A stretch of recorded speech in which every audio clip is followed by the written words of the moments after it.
여호와는 너를 지키시는 이시라. 여호와께서 내 오른편에서 내 그늘이 되시나니 낮에 해가 너를 상하게 하지 아니하며 밤의 달도 너를 해치지 아니하리로다. 여호와께서 너를 지켜 모든 환난을 면하게 하시며 또 내 영혼을 지키시리로다.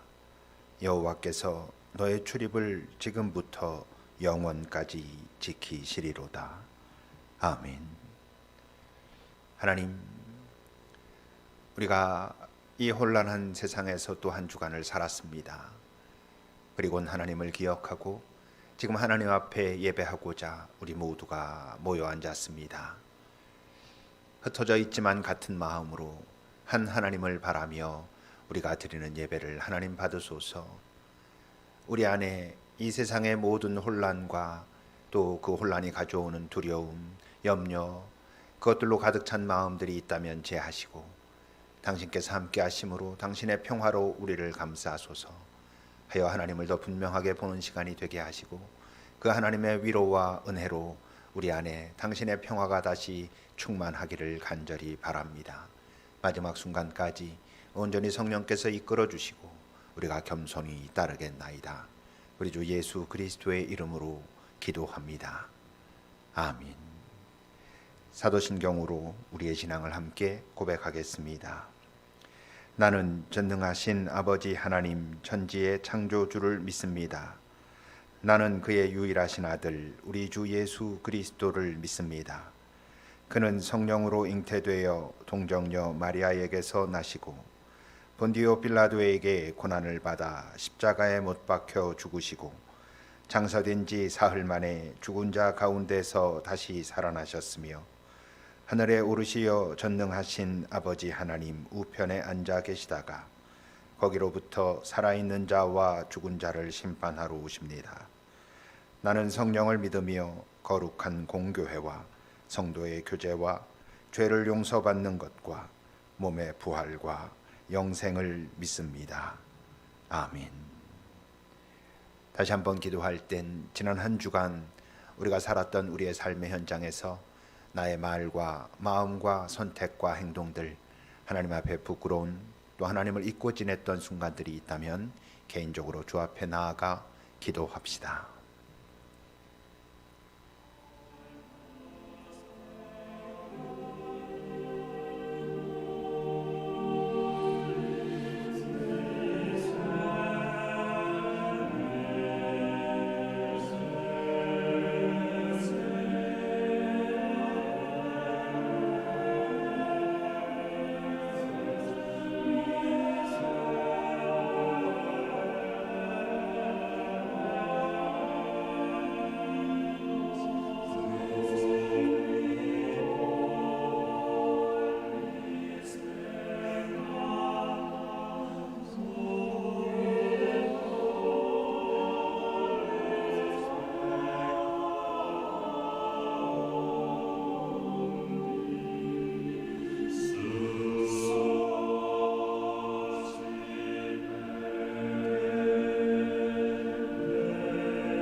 하나님의 말씀입니다. 야곱아, 너를 창조하신 여호와께서 지금 말씀하시느니라. 이스라엘아, 너를 지으신 이가 말씀하시느니라. 너는 두려워하지 말라. 내가 너를 구속하였고 내가 너를 지명하여 불렀나니 너는 내 것이라. 네가 물 가운데로 지날 때에 내가 너와 함께 할 것이라.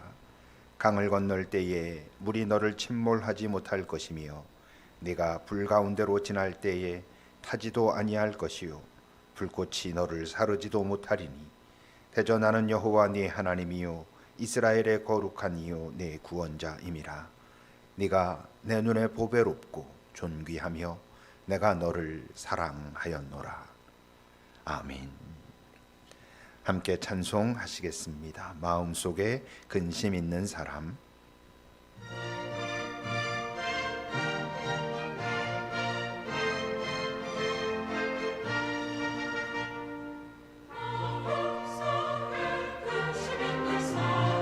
주의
사랑이 많으신 하나님, 오늘도 어김없이 예배의 자리를 허락해 주셔서 감사드립니다.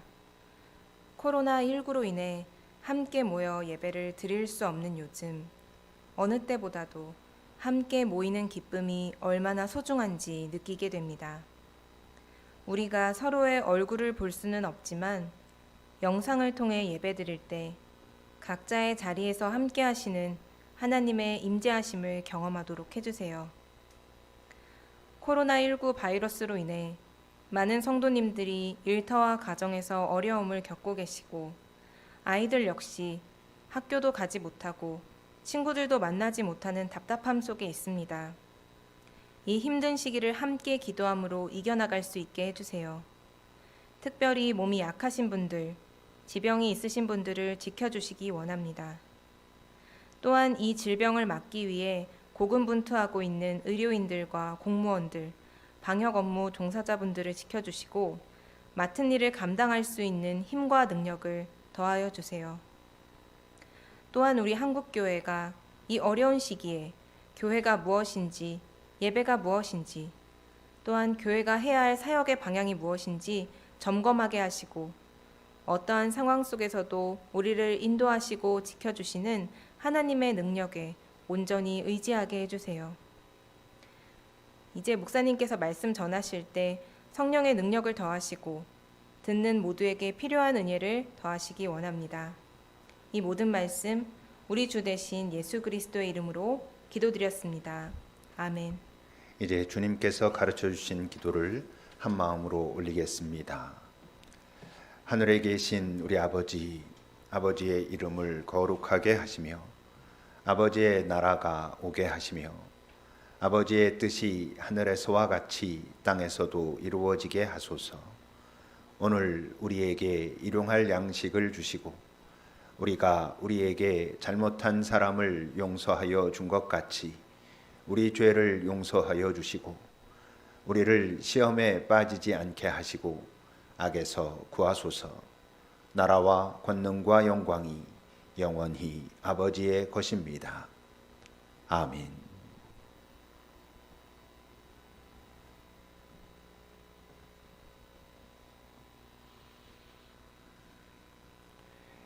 이제 오늘 예배를 통하여 하나님께서 우리에게 주시는 말씀은 마태복음 26장 36절에서 46절까지의 말씀입니다.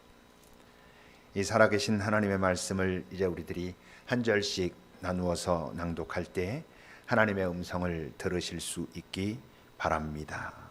한 절씩 저와 나누어 읽겠습니다.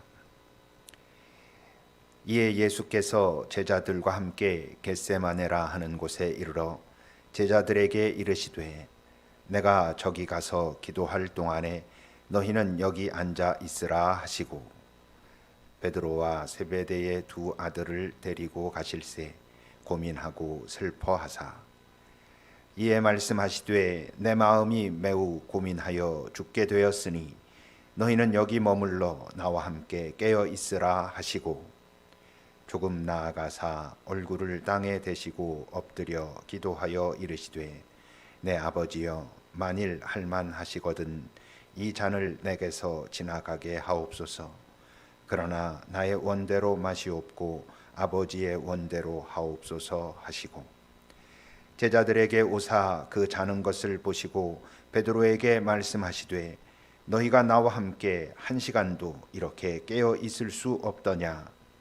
시험에 들지 않게 깨어 기도하라. 마음에는 원이로되 육신이 약하도다 하시고 다시 두 번째 나아가 기도하여 이르시되 내 아버지여 만일 내가 마시지 않고는 이 잔이 내게서 지나갈 수 없거든 아버지의 원대로 되기를 원하나이다 하시고 다시 오사 보신즉 그들이 자니 이는 그들의 눈이 피곤함일러라. 또 그들을 두시고 나아가 세 번째 같은 말씀으로 기도하신 후 이에 제자들에게 오사 이르시되 이제는 자고 쉬라.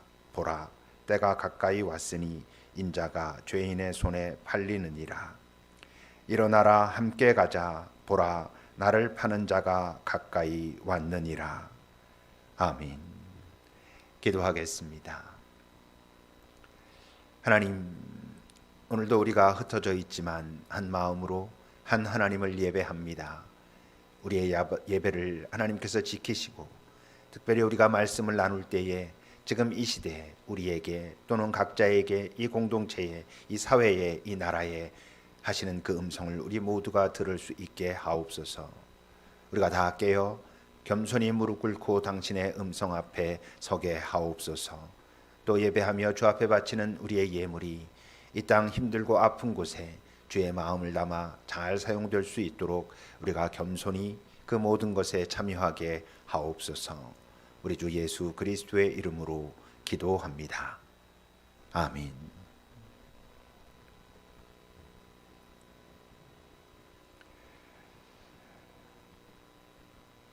우리가 지난주에 예수님께서 그 마지막 식사의 자리에서 하셨던 여러 가지를 살펴보았습니다. 그 마지막 만찬 자리, 이제 정말 육신을 입으시고는 제자들과 마지막으로 나눴던 그 식사 자리가 분명히 죄송한 마음들이 있죠. 여전히 제자들이 그 예수님의 마음을 전혀 알지도 못한 채 여전히 자신들의 욕심을 가지고 움직이는 모습들을 보면 분명히 죄송한 마음이 있지만 그 죄송함보다 그 자리는 감사함이 더 큰 것 같아요. 그런 제자들을, 그런 우리들을 향하여 내가 그러나 너희들과 함께 하겠다라고 하시는 그 마음이 너무나 커서 죄송함보다 감사가 더 크다고 한다면 오늘 우리가 나눌 이 겟세마네의 이 기도의 자리는 감사함이 물론 있지만 죄송함이 너무 크다 하는 마음이 듭니다. 구원자로 이 땅에 오신 분이잖아요. 온전한 분이고 죄 없으신 분이지요. 그리고 이제는 정말 홀로 감당해야 하는 그 상황 앞에 서신 것이고 그 앞에서 지금 그는 갈등합니다. 괴로워하고 외로워하고 있습니다. 제자들은 어떻습니까? 여전히 무지하고 그분의 그 마음에 전혀 공감하지 못하고 있는 그런 상황입니다. 겟세마네 기도를 볼 때마다 항상 크게 세 가지의 질문이 그래도 있는 것 같아요. 이 세 가지의 질문들을 같이 살펴보면서 예수님은 우리에게 무엇을 알려주시고 싶어 하셨는가 하는 것들을 살펴보려고 합니다. 첫째 질문은 이것이지요. 여러분 본문 37절과 38절을 한 목소리로 같이 읽어보겠습니다. 베드로와 세베대의 두 아들을 데리고 가실새 고민하고 슬퍼하사 이에 말씀하시되 내 마음이 매우 고민하여 죽게 되었으니 너희는 여기 머물러 나와 함께 깨어 있으라 하시고. 고민하여 죽게 되었다. 도대체 구체적으로 무엇 때문에 예수님은 이렇게 죽을 만큼 고민하시는 걸까요? 지금 당신이 하고자 하는 그 일의 의미가 무엇인지는 이미 알고 계시는 거잖아요. 이 고민하고 슬퍼하고 있는 모습을 히브리서 기자는 더 아주 분명하게 얘기하고 있는데 히브리서 5장 7절을 여러분 보시면 이렇게 말하고 있습니다. 그는 육체에 계실 때 자기를 죽음에서 능히 구원하실 이에게 심한 통곡과 눈물로 간구와 소원을 올렸다. 성경에 보면 예수님께서 눈물을 흘리시는 장면이 세 곳이 나옵니다. 나사로의 죽음 앞에서 한번 우셨고, 예루살렘 성을 보시면서 예루살렘 입성 때 한번 우셨고, 지금 이 장면에서 우시는데 앞에 두 가지랑 지금 이 경우는 다른 것이잖아요. 나사로의 죽음 앞에서 예루살렘에 있는 그 사람들의 모습들을 보면서 우신 건 그야말로 구원자로서 긍휼의 눈물이라면, 오늘 지금 이 눈물은 그냥 한 인간의 절박함의 눈물이기 때문에 다릅니다. 과연 무엇일까 하는 것을 살펴봅시다. 두 번째로 살펴볼 것은 도대체 예수님은 왜 똑같은 기도를 세 번이나 반복하셨을까 하는 것이지요. 중언부언하지 말라 하셨던 그분이, 그리고 그렇다고 지금 당신이 기도하고 있는 그 기도의 내용을 관철하고야 말겠다라고 하는 고집도 아닌데, 그런데 왜 그는 세 번이나 같은 내용의 기도를 반복하셨을까? 사실 이미 각오하고 계셨고 이제는 피할 수 없다는 것도 알고 계셨는데 그런데도 그는 왜 3번이나 반복하셨을까? 제자들에게는 이미 내가 고난을 당할 것이고 죽을 것이다, 그리고 다시 부활할 것이다 라고 예언까지 하신 분이 왜 하나님 앞에 나아가 같은 기도로 같은 내용으로 내가 이 잔을 마시지 않을 수 있다면 마시지 않고 가는 방법은 없습니까? 라고 왜 기도하셨을까? 3번째 질문은 지금 이런 상황에서 지금 현재 이 제자들, 그야말로 허접한 이 제자들이 당신에게 위로와 힘이 될 수 있을까 하는 것이죠. 여러분 36절을 보십시오. 이에 예수께서 제자들과 함께 겟세마네라 하는 곳에 이르러 제자들에게 말씀하십니다. 내가 저기 가서 기도할 동안에 너희는 여기 앉아 있으라. 나를 기다리라. 나를 위해서 기도하라 라고 말씀하시는 것이죠. 더 나아가 38절에서 뭐라 하십니까? 내 마음이 매우 고민하여 죽게 되었으니 너희는 여기 머물러 나와 함께 깨어 있으라 라고 말씀하십니다. 몇몇 소수의 제자들은 특별히 데리고 가셔가지고 내가 여기서 기도할 동안 너희들은 여기서 나와 함께 깨어서 기도해 달라라고 말씀하십니다. 지금 이 제자들이 어떻다고요? 관심도 전혀 예수님과 다릅니다. 사실 지금 함께 있는 것도 왜 함께 있습니까? 앞으로 어떤 일이 벌어질지 아직 알지 못하기 때문에 함께 있는 것이고, 불과 몇 시간 후에 유다가 사람들을 데리고 예수님을 잡으러 왔을 때 다 도망쳐 버리고 말 그 제자들에게 지금 꼭 함께 해달라고 그들을 찾고 함께 하자 하고 계십니다. 그 제자들에게 어떤 기대를 하고 계시는 걸까? 우선 첫 번째 질문, 예수님은 왜 이렇게까지 심각하게 고민하고 슬퍼하고 고통스러워 하실까? 두려워 하실까? 하나님의 아들인 그분이, 온 인류를 구원하러 오신 그분이 왜 이러시는 걸까? 실제로 예수님의 이 고민, 갈등에 대한 여러 해석들이 있습니다. 대부분은 영적인 어떤 차원에서 하나님과의 관계, 그 삼위일체 하나님과의 관계에서 많은 답을 찾으려고 해왔던 것 같아요. 근데 보면 볼수록 저도 이제 예수님을 쭉 만나고 말씀을 묵상하고 이렇게 하면 할수록 어쩌면 예수님의 이 두려움은 매우 단순한 것이었던 것 같습니다. 심각하지만 무엇? 한 인간으로서 육체의 고통이, 죽음이 두려운 것이지요. 아마 죽음보다도 앞으로 당해야 될 그 육체의 고통, 채찍, 조롱, 십자가에 못 박히는 그런 육체의 실제적인 고통이 매우 힘들고 두려우셨던 것 같습니다. 예수님은 당연히 평화를 가지셨던 분이죠. 하나님의 평화, 하나님 나라의 평화, 온전한 평화, 이 세상은 줄 수 없다라고 말씀하시는 그 평화가 있었던 분입니다. 하나님의 사랑이 온전하게 그 안에 채워졌던 분입니다. 우리가 잘 알고 있는 영원의 생명, 조에, 그 생명을 소유하신 분입니다. 많은 여러분, 예수의 평화, 하나님의 사랑, 영원의 생명, 그것이 여러분 우리 육체의 고통을 덜어줄 수 있습니까?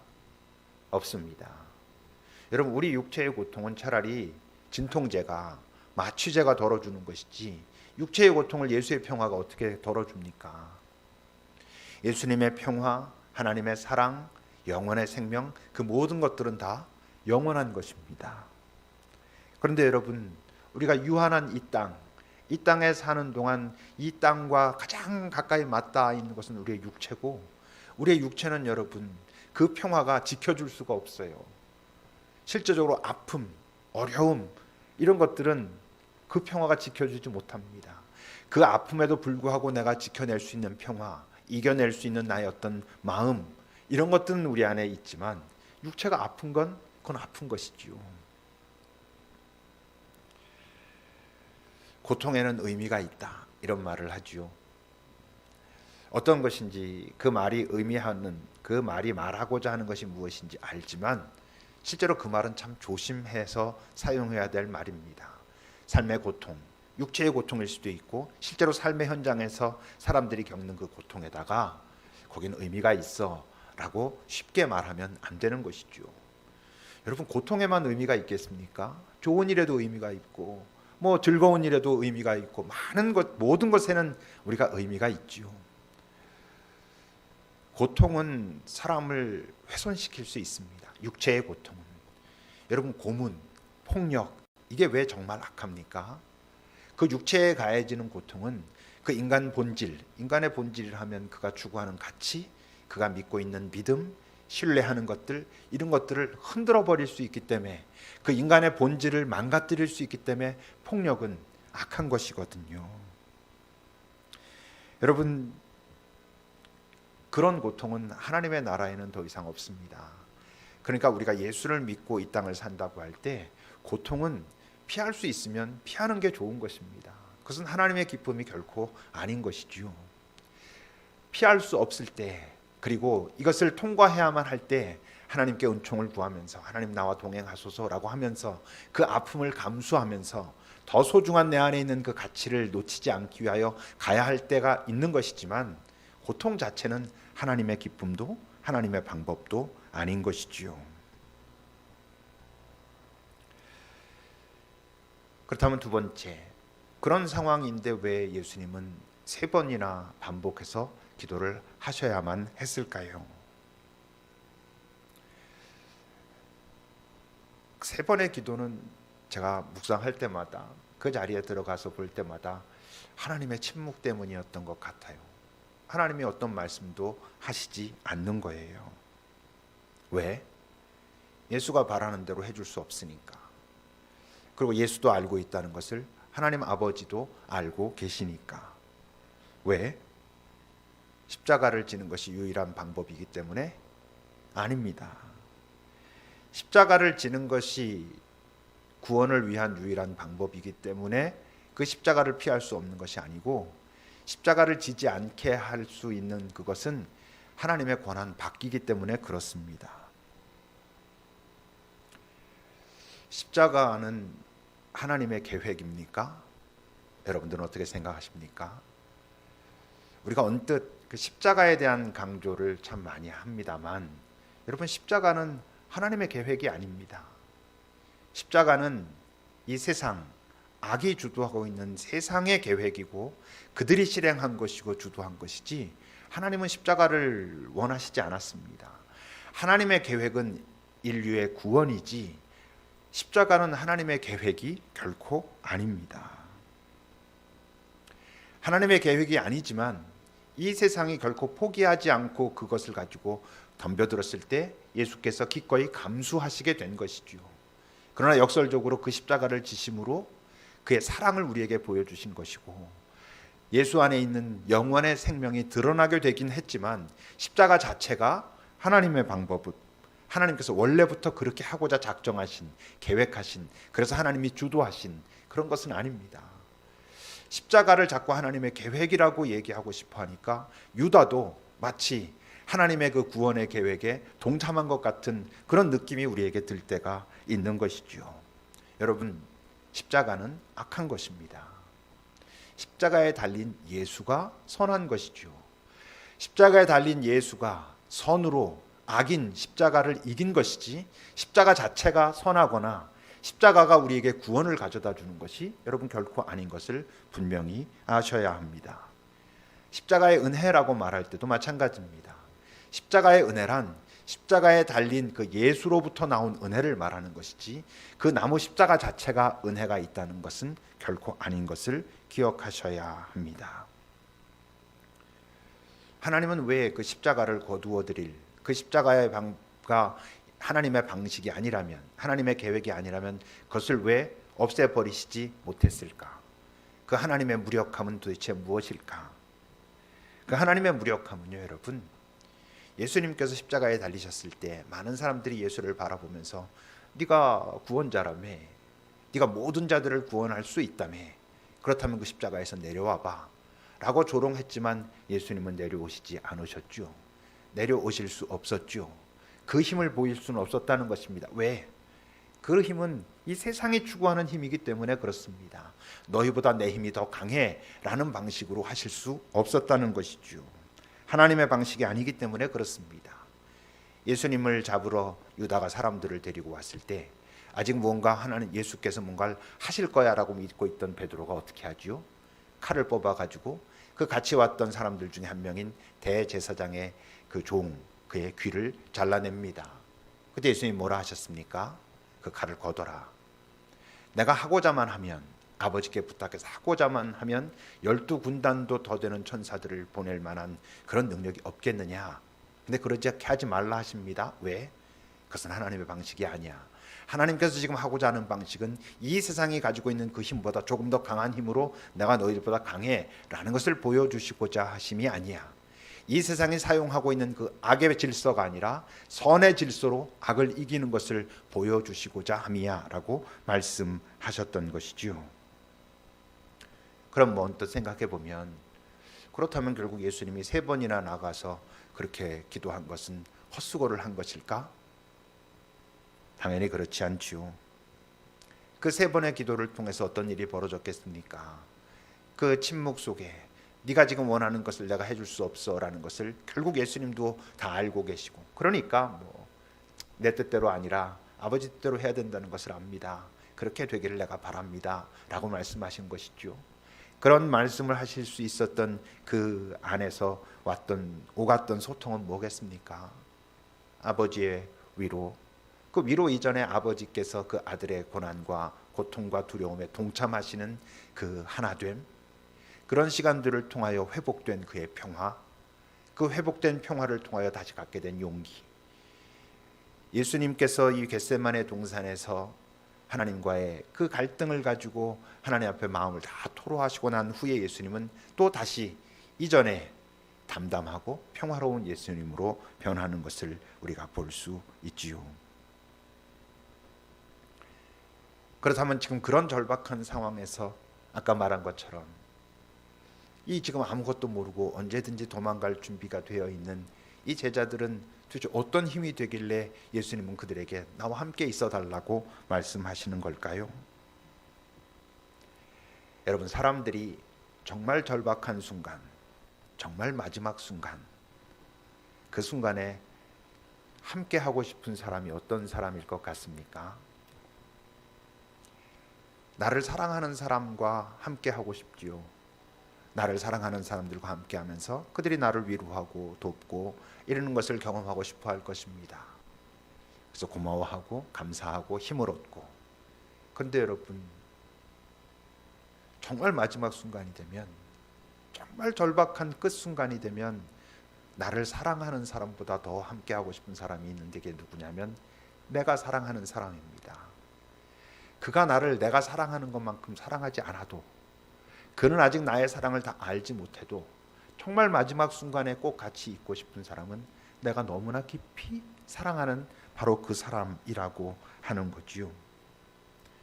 여러분, 예수님이 공생의 전 시간을 통해서 내가 이래서 참 섭섭해 라고 당신의 섭섭함을 토로하신 자리는 이 자리뿐입니다. 여러분, 40절을 보십시오.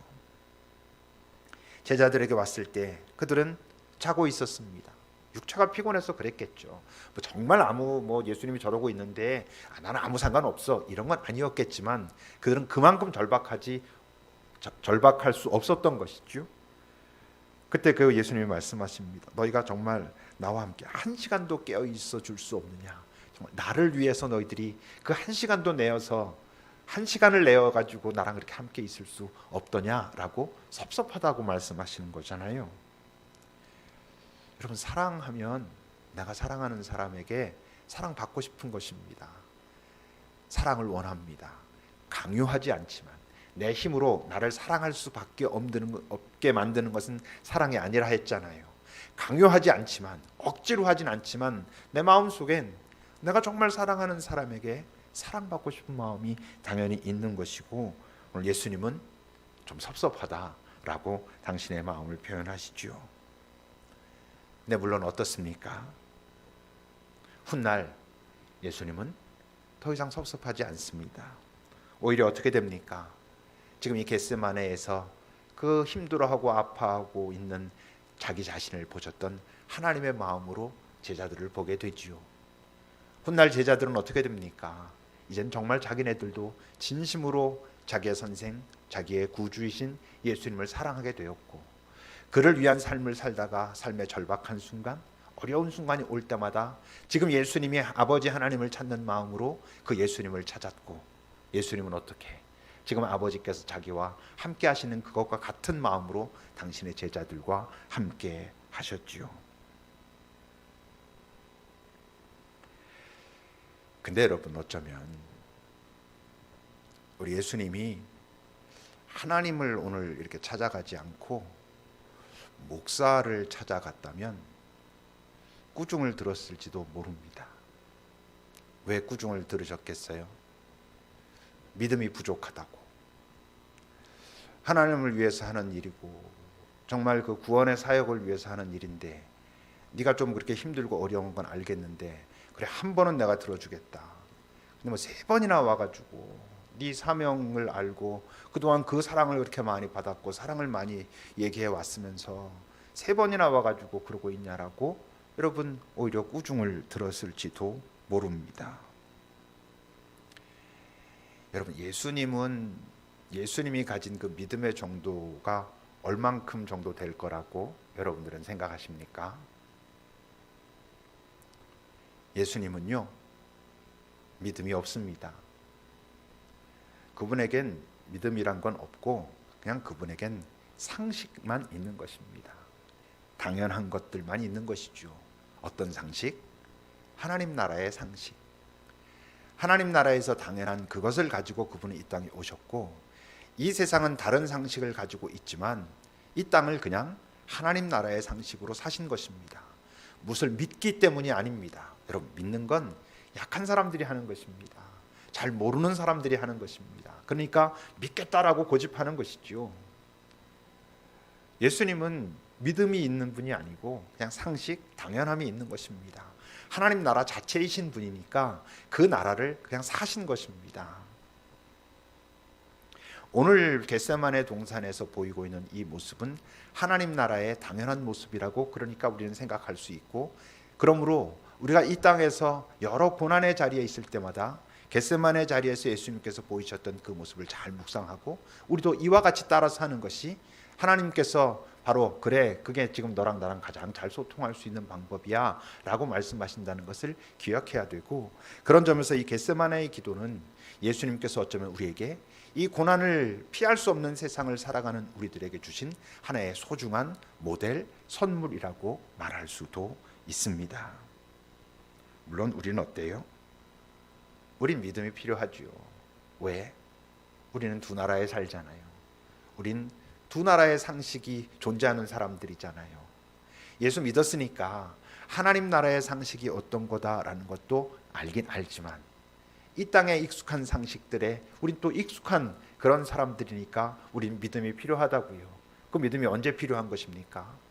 이 세상의 상식이, 특별히 이 세상의 악한 상식이, 악의 세력이 이것이 당연한 거야 라고 이 세상에 말해놓고 있는, 그렇게 살라고 요구하고 있는, 그래서 많은 사람들이 익숙해져 있는 그 이 땅에 악의 세력이 만들어 놓은 그 상식에서 나를 지키려면 그때는 우리가 믿음이 필요한 것이죠. 하나님 나라에 대한 믿음, 소망, 그런 것들이 필요하다고 하는 것입니다. 근데 여러분, 우리가 기억해야 될 건 이 땅의 모든 상식이 악입니까? 그렇지 않죠. 여러분, 예수를 믿지 않는 자들이 가지고 있는 상식은 다 악한 것입니까? 그렇지 않습니다.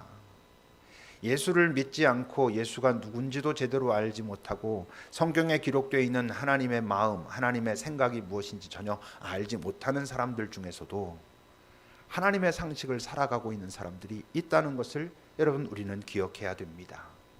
구원의 문제에 있어서 나의 연약함을 인정하고 나는 나를 구원할 수 없고 예수 그리스도의 생명에 내가 연합함으로 나는 구원받을 수 있다라고 하는 그 구원의 문제와 그냥 이 땅을 살아감에 있어서 그가 이것이 옳아, 이게 맞지 라고 하는 그 살아가는 방식은 여러분, 구원을 받지 못한, 다시 말하면 예수 그리스도를 알지 못하는, 인정하지 않는 사람들 중에서도 하나님 나라의 건강한 상식을 살아가고 있는 사람들도 여러분 분명히 있습니다. 믿음은 상식에 우선하는가? 오늘 우리가 나누고 있는 말씀의 제목입니다. 여러분, 믿음이 항상 상식에 우선하는 것 같습니까? 그러면 안 됩니다, 여러분.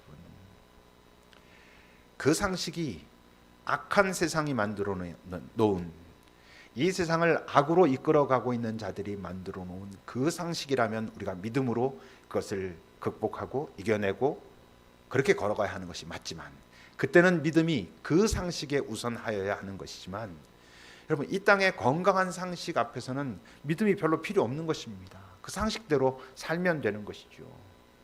자주 말하지만 여러분, 아프면 병원에 가는 것이 상식인 것입니다. 거기다 대고 나는 하나님을 믿으니까, 하나님의 치유의 능력을 믿으니까 병원을 안 가, 이것은 잘못된 믿음인 것이죠. 아파서 병원에 가는 것은 이 땅의 건강한 상식이 만들어 놓은 좋은 일인 것입니다. 그 상식을 따라가는 것이 맞는 것이죠. 요즘 예배를 드리는 것이 상식입니까? 드리지 않는 것이 상식입니까? 드리지 않는다기보다는 집에서 드리는 것이 상식입니까? 그것도 딱 잘라서 말할 수 있겠습니까? 그러나 분명히 이것과는 구별해야 되지 않겠습니까? 사도행전에 나오는 예수를 부정하는 자들이, 예수를 거부하는 자들이 너희는 절대로 다시는 예수의 이름으로 모이지도 말고 예수의 이름으로 가르치지도 전하지도 말라 라고 하는 그때에, 아니, 하나님 앞에서 너희 말 듣는 것이 하나님 말씀 듣는 것보다 옳은가 너희가 판단하라. 우린 예수 그리스도 그분께로부터 보고 들은 그것을 말하지 않을 수 없어, 살아내지 않을 수 없어, 예배하지 않을 수 없어 라고 말하는 것은 믿음으로 하는 것입니다. 이 세상의 악한 상식에 저항하는 바른 믿음인 것이죠. 요즘 이 상황을 보면서 어떤 분이 그런 이야기를 했습니다. 우리는 예수를 믿는 자고, 예수를 믿는 자들이라면 예배를 포기할 수 없는 사람들이다. 그러므로 목에 칼이 들어와도 예배를 지켜내는 것이 맞다. 그런데 그 예배를 위해서 모이는 그것이 자칫 사람들을 향한 칼이 될 수 있다면 그때는 다른 방법을 생각해 봐야 되지 않겠는가 하는 그런 이야기를 하는 것을 보면서 저 말이 굉장히 상식적이다, 건강한 상식이다라는 생각을 했더랬습니다. 물론 그렇다고 지금 모이지 않고 재택 예배를 드리는 것은 아주 건강한 상식으로 잘하고 있는 것이고, 이런 데에도 지금 모이고 있는 모든 교회들은 지금 잘못된 것이다라고 단편적으로 말할 수는 없겠죠. 다 상황들이 다를 수 있으니까. 어떤 큰 교회들이 조금 더 어떤 부분들을 양보했으면 하는 바람은 있을 수 있지만, 이걸 단칼에 어떤 건 옳아, 어떤 건 그러, 하나님의 뜻이 아니야 이렇게 말할 수는 없겠지만, 이제 정말 문제는 이렇게 지나고 난 후에 이런 상황 속에서도 모여서 기도한 것만 진짜 믿음이야, 이게 참된 믿음이야, 이게 믿음으로 승리한 거야 라고 말하기 시작하면, 이렇게 우리처럼 지금 모이지 않고 하는 교회들이 좀 민망해서 또는 자존심이 상해서 저항하는 이야기가 아니고, 우리한테 그런 것을 가지고 쟤는 믿음이 약해 라는 소리를 들을까 봐가 아니라, 그 공동체 안에 있는 사람들이 그것만이 바른 믿음이고 그것만이 옳은 믿음이라고 믿기 시작하면, 여러분, 그러면 정말 나빠질 위험들이 있습니다. 이런 말이 어떻게 들릴지 모르지만 믿음의 과잉보다는요, 믿음이 조금 부족한 것이 오히려 낫습니다. 믿음이 좀 부족하면요, 내가 받을 복을 못 받는 거예요. 정말 나다운 삶을 다 살지 못할 수 있죠. 하나님께서 네가 여기까지는 해냈으면 좋겠다는 것을 내가 믿음이 부족해서 도망가고 주저하고 하다가 못 살 수 있어요. 내가 믿음이 부족해서 하나님께서 내게 맡기신 일을 내가 다 감당하지 못할 수도 있어요. 근데 그렇게 되면 나를 통해서 하시고자 하셨던 그 일은 하나님께서 촛대를 옮겨서라도 꼭 옮기시서라도 꼭 필요하다면 하실 것입니다. 내가 받을 복을 못 받는 것이죠. 내가 나다운 삶을 다 살지 못해서 나중에 하나님 앞에 섰을 때 아우 제가 그때 비겁했습니다 하게 될 수는 있겠죠. 근데 여러분, 믿음의 과잉은 나뿐만 아니라 다른 사람들도 어렵게 만들 수 있습니다. 한국 교회가 문제를 일으키는 것, 신천지 같은 이런 데는 말할 것도 없죠. 그 과잉된 믿음은 나뿐만 아니라 다른 사람들까지도, 그 사회까지도 어렵게 만들 수 있다는 것을 여러분, 우리가 기억해야 됩니다. 아, 그러니까 믿음은 부족하게 있는 게 좋구나가 아닌 건 여러분 너무나 잘 아시죠. 예수를 잘 믿는다라는 게 여러분, 예수를 믿지 않는 사람들이 볼 때 어떻게 느껴져야 되겠습니까? 예수를 잘 믿는다라고 말하면 저런 사람들로 사회가 채워지면 사회는 더 살만한 세상이 되겠구나, 사회는 좀 더 나눌 수 있고 좀 더 섬길 수 있고 이런 세상이 되겠구나, 저런 사람들이 사회에 있다면 그 사회는 건강한 사회가 되겠구나, 저 사람은 참 건강한 한 명의 시민이구나, 한 명의 국민이구나, 한 명의 이 사회 공동체의 지체구나 라고 말하는 것이 저 사람 예수 잘 믿는 사람이야 가 돼야 되잖아요. 근데 여러분, 예수 잘 믿는 사람이야 라고 누군가 말하는데 그것이 이 사회에서 볼 때는 쟤 또라이야 이러면 안 되는 거잖아요. 쟤네들 아주 지긋지긋해 이러면 안 되는 거잖아요. 예수를 잘 믿는 사람은 정말 이 세상에 아주 건강한 상식을 퍼뜨리고 있는 사람이야. 근데 어떤 때 보면 제가 이상하게 행동할 때도 있어. 근데 그때 보면 그렇게 해서 결국 더 선한 어떤 것을, 나는 상상도 못했던 것들을 해내더라. 여러분, 이것이 좋은 믿음이지. 좋은 믿음을 가지고 있다고 한다면, 그죠? 이 세상에 생각하는 건 모든 건 다 이상하고 무조건 믿음으로 그렇게 가는 것이 아닌 것이지요. 예수님의 모습을 만약 우리가 비판적으로 오늘 이 모습을 보고자 하면 뭔가 비겁한 것 같고 자꾸 도망치는 듯하고 두려움과 공포에 떠는 것 같지만, 오늘 이 말씀이 우리에게 주어지고 있다는 건 이게 가장 인간다운 거야. 이게 하나님께서 창조하신 인간, 훼손되지 않은 인간은 얼마든지 이 세상을 살면서 이렇게 살아갈 수 있어 라고 말씀하시는 것이거든요. 우리 예수 잘 믿읍시다. 잘 믿어서 이 세상에 우리 볼 때 저런 사람들이 이 세상에 많아졌으면 좋겠다라고 하는, 그리고 가끔 저 사람이 뭔가 좀 특별하게 행동할 땐 오히려 그 속에서 더 큰 평화와 이 세상이 한 단계 더 성장하는 그런 일들이 벌어지곤 해. 이번에 제가 또 저러고 있는데 이번엔 제가 어떤 일을 할까? 나중엔 쟤를 통해서 제가 믿는 하나님은 어떤 일을 행하실까라는 궁금함을 주는 그런 예수 믿는 사람들 됩시다. 지금 세상이 여러 가지로 혼란스럽지요. 여러분, 이럴 때 우리가 바르게 섭시다. 내가 누군지, 바른 신앙이란 게 무엇인지, 내가 어떤 선택을 하며 살아가야 할지를 잘 살펴봅시다. 고난 앞에선 예수님의 모습을 깊이 다시 묵상하면서요. 기도하겠습니다. 제가 다시 이 고통과 두려움 앞에서 떨고 있는 예수님의 모습을 다시 낭독하겠습니다. 여러분, 잘 들어보시고 한번 이 예수님과 깊이 나누어 보십시오. 이에 예수께서 제자들과 함께 겟세마네라 하는 곳에 이르러 제자들에게 이르시되, 내가 저기 가서 기도할 동안에 너희는 여기 앉아 있으라 하시고, 베드로와 세베대의 두 아들을 데리고 가실새 고민하고 슬퍼하사 이에 말씀하시되, 내 마음이 매우 고민하여 죽게 되었으니 너희는 여기 머물러 나와 함께 깨어 있으라 하시고, 조금 나아가사 얼굴을 땅에 대시고 엎드려 기도하여 이르시되, 내 아버지여, 만일 할만하시거든 이 잔을 내게서 지나가게 하옵소서. 그러나 나의 원대로 마시옵고 아버지의 원대로 하옵소서 하시고, 제자들에게 오사 그 자는 것을 보시고 베드로에게 말씀하시되, 너희가 나와 함께 1시간도 이렇게 깨어 있을 수 없더냐? 시험에 들지 않게 깨어 기도하라. 마음에는 원이로되 육신이 약하도다 하시고, 다시 두 번째 나아가 기도하여 이르시되, 내 아버지여, 만일 내가 마시지 않고는 이 잔이 내게서 지나갈 수 없거든 아버지의 원대로 되기를 원하나이다 하시고, 다시 오사 보신즉 그들이 자니 이는 그들의 눈이 피곤함 일러라. 또 그들을 두시고 나아가 세 번째 같은 말씀으로 기도하신 후 이에 제자들에게 오사 이르시되, 이제는 자고 쉬라. 보라, 때가 가까이 왔으니 인자가 죄인의 손에 팔리느니라. 일어나라, 함께 가자. 보라, 나를 파는 자가 가까이 왔느니라.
하나님,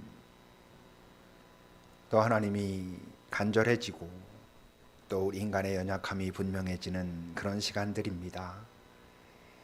이런 시간들 동안 우리가 위축되기보다 약할 때 강함 되시는 하나님을 더 잘 바라볼 수 있게 하옵소서.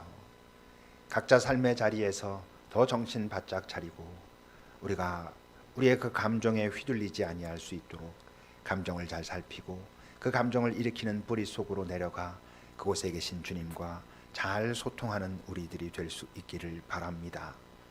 하나님, 우리가 예수 믿는 자로 이 땅에 삽니다. 이 훼손된 세상에.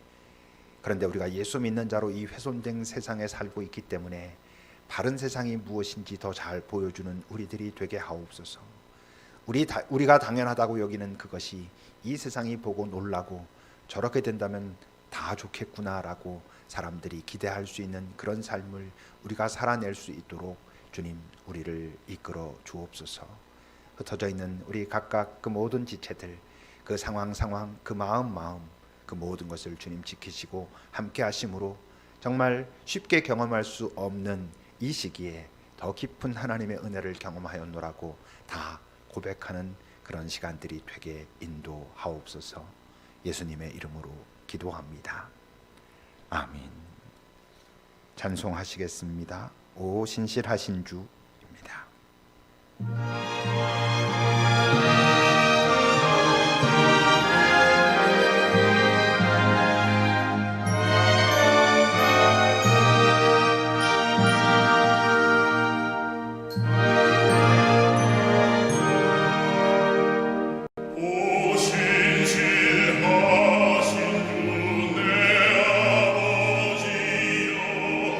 늘 함께 계시니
이런 시간들이 오면 어딘가 이렇게 잘 갈 수 있구나, 편안하게 갈 수 있구나, 그런 곳이 있다는 게 참 좋은 일이구나, 이런 걸 알게 되고요.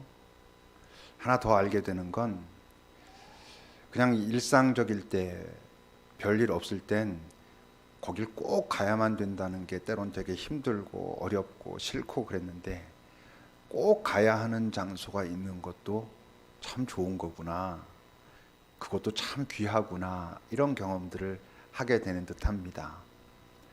혹시라도 주일에 예배 안 가면 안 되니까 꼭 가자, 이랬던 분들이 혹시라도 있었다면, 요즘 이런 시간들을 통해서 그 꼭 가야 되는 곳이 있는 것도 좋은 거구나, 이런 경험들이 있기를 바랍니다. 주중에 우리 교회 분은 아니지만 알고 있는 한 장로님으로부터 연락이 왔습니다. 우리 이제 이 예배를 아마 영상으로 같이 들으셨던 것 같아요. 그러면서 이 성찬을 같이 나눌 때 제가 이 목사님은 여기 의자만 있는데 거기서 성도들 한 명 한 명이 보이는 듯한 신비를 경험하셨다 했는데, 저는 그 목사님이 인도하는 그 성찬에 참여하면서 저도 정말 예수님께서 저와 함께 이렇게 하시는 그런 신비를 경험했습니다, 이런 연락을 주셨더라고요. 우리 교우들은 이미 몇 번 그런 얘기를 했으니까 더 잘, 제가 이렇게 받아 모실 때 여러분들은 눈을 감고 약간의 고개를 숙이면 더 좋은 것 같아요. 주님이 나에게 직접 주시는 모습을 상상하면서 이 성찬에 함께 참여하시기 바랍니다. 한 인간의 그런 고난과 고뇌도 다 지나가시는 그런 과정에서 이 성찬을 제정하셨잖아요. 주님께서 우리를 위해서 스스로 선택하신 그 순환의 시간이 가까이 왔을 때, 제자들과 그 마지막 식사를, 아무것도 아직도 모르고 있는 그 제자들, 그러나 그를 기대하시면서 그들과 식사를 하시다가 빵을 들어 아버지 앞에 기도하셨습니다. 그리고는 그 빵을 잘라 제자들에게 나누시며 말씀하셨습니다. 너희는 이 빵을 나누어 먹어라. 이 빵은 너희를 위하여 주는 내 몸이다. 이것을 먹고 나를 기억하라. 특별히 어떤 순간 너희들이 힘들고 어려울 때 나를 기억하라. 나에게 몇 번을 찾아와서 몇 번을 힘들고 어렵다고 말해도 괜찮아. 오히려 너희들이 나에게 와서 그렇게 말하는 게 난 좋아. 너희들이 나를 진짜 신뢰한다는 거니까, 나를 진짜 사랑한다는 거니까, 라고 주님은 오늘 우리에게 말씀하십니다. 그리스도의 피입니다. 그리스도의 몸입니다.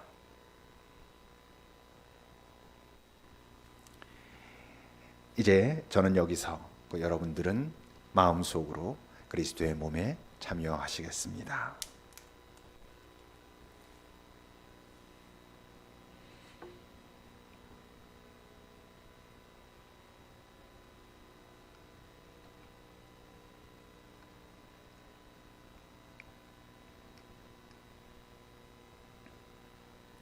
저녁을 드신 후 다시 잔을 들어 아버지 앞에 기도하셨습니다.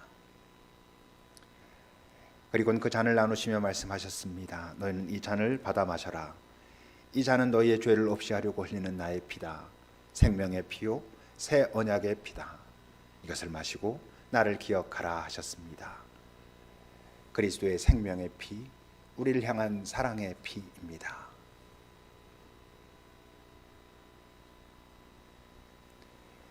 이제 함께 그리스도의 피에 참여하겠습니다.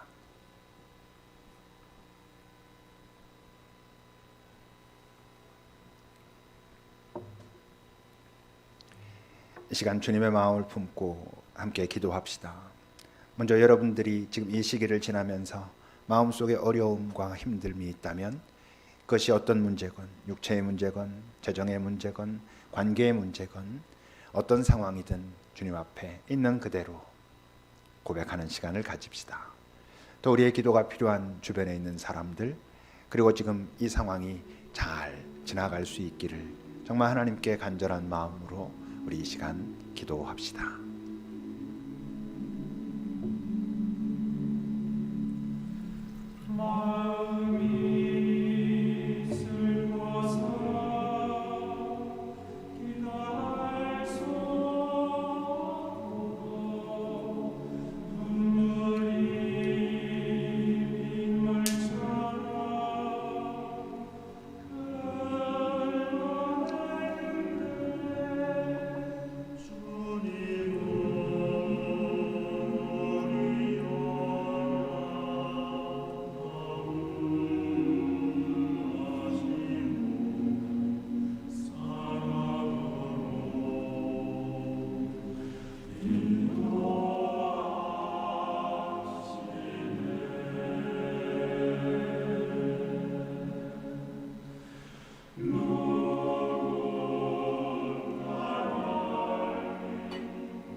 하나님, 오늘도 우리가 하나님을 예배합니다. 이 예배가 예수 그리스도께서 그 고난과 두려움, 슬픔 속에서도 하나님으로부터 온 그 위로로 다시 평화를 회복하고 용기를 얻었던 것처럼 지금 이 쉽지 않은 세상을 살아가고 있는 우리들에게 평화와 위로가 되기를 간절히 바랍니다. 이 예배가 또 한 주간 우리를 살아가게 힘이 되게 하시고 그 모든 현장에 주께서 동행하시기를 간절히 기도합니다. 우리 귀한 어린 아기들로부터 우리 청년들, 그리고 어른들, 장년들, 그리고 우리 어르신들에 이르기까지 모두 있는 자리에서 주님을 기억하고 또 옆에 있는 사람들을 소중히 여기며 각자의 역할을 잘 감당함으로 잘 살아내고 우리가 다시 만날 수 있도록 주님 지켜주십시오. 지금 이 사회가 여러 모습으로 불안하고 또 때론 의심하고 또 때론 미워하고 그런 세상입니다. 우리 예수 믿는 자들이 건강한 시민으로, 건강한 국민으로 우리가 각자의 자리에서 역할을 잘 감당하고 이 일들이 잘 마무리될 수 있도록 주님 은총을 베풀어 주십시오. 특별히 수고하고 있는 모든 자들에게 주님께서만 하실 수 있는 그 위로와 지혜와 능력으로 그들과 함께 하시기를 간절히 바랍니다. 우리 있는 곳 어디에서나 당신의 은총이 우리를 통하여 흘러가기를 간절히 바랍니다. 우리 주 예수 그리스도의 은혜와 하나님의 사랑과 성령님의 교통하심이 이제 함께 예배하며 다시 주의 위로와 평화를 마음에 담고 살아내야 할 그 삶을 살아내기로 결단하고 그 현장으로 나아가는 이 귀한 하나님의 백성들 위해, 살아내야 할 그 현장과 그곳에 있는 사람과 상황들 위해, 지금 수고하고 있는 모든 사람들, 또 여러 아픔과 어려움 가운데 있는 모든 영혼들 위해 언제나 함께 하시기를 간절히 축원하옵나이다. 아멘.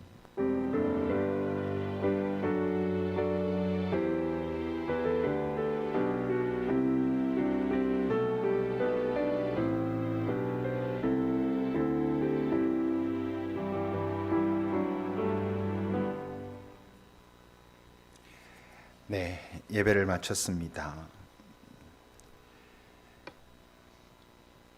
여러분들이 앞에 안 계시니까 자꾸 말이 씹히네요. 이게 참 소통이라는 게 그래서 참 중요한 것 같아요. 사람들이 있으나 없으나 내가 하는 얘기는 똑같은 것 같은데 여러분들이 직접 여기서 이렇게 서로 눈이 보이고 표정들이 보이고 하질 않으니까 자꾸 이게 말이 자꾸 씹히는 경험을 하고 있습니다.